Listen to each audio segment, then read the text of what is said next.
Next thing we're going to talk about is your water shutoffs in your house. Okay, as you can imagine, this is a huge problem if you have a broken pipe or a leak somewhere, running a constant running toilet that needs repaired, any one of those items that need to be corrected. All of your sinks, toilets, your hot water heater, all those items will have shutoffs to isolate the water source to that particular piece of equipment that is in the home. Generally, if you look in your book on toilets, it's immediately behind the toilet. There'll be a small valve there you just turn to shut the water off. If you turn that valve all the way and you still hear running water, believe it or not, there's a high probability that there's a leak or something going on somewhere else. You're just hearing the sound of that water running.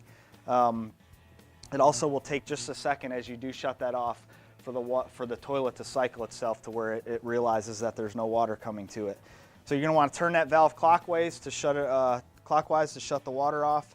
And then if you do have a plugged toilet, obviously you don't want to keep flushing that toilet to see if it's going to unplug the toilet. Every time you flush it, it's just going to keep building more water up and building more water up, which eventually is going to run all over the floor and cause other issues in the house, especially on a second-story bathroom. You could run into water damage downstairs where the water leaks through the floor. Just a wide variety of things. On your sinks, generally you have two shutoffs underneath the sink, one for your cold water, one for your hot water. And make sure you turn those all the way off, and it will do the same thing, stop the supply of the water to the sink so it's not leaking anymore.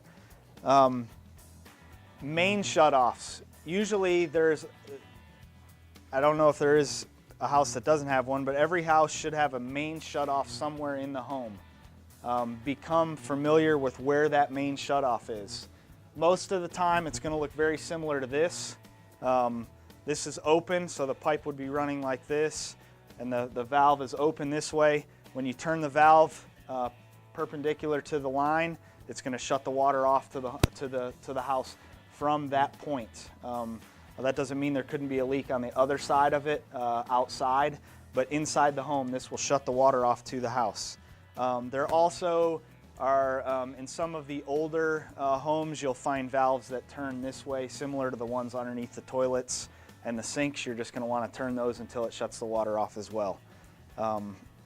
So that's those. Outside,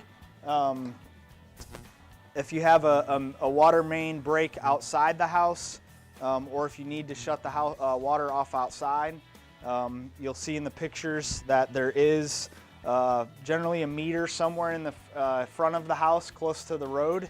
You can lift up that box and you see the picture of the meter there. It looks very similar to that. There's a small valve on there. Same principle as this. You want to turn it perpendicular to the line and it will shut it off. Usually there's a round hole in there. Once you line those two holes up, that means that the water is off.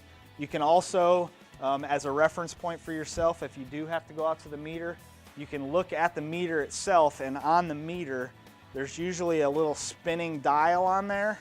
If that dial is spinning after you think you've shut the water off, the water is not off, okay?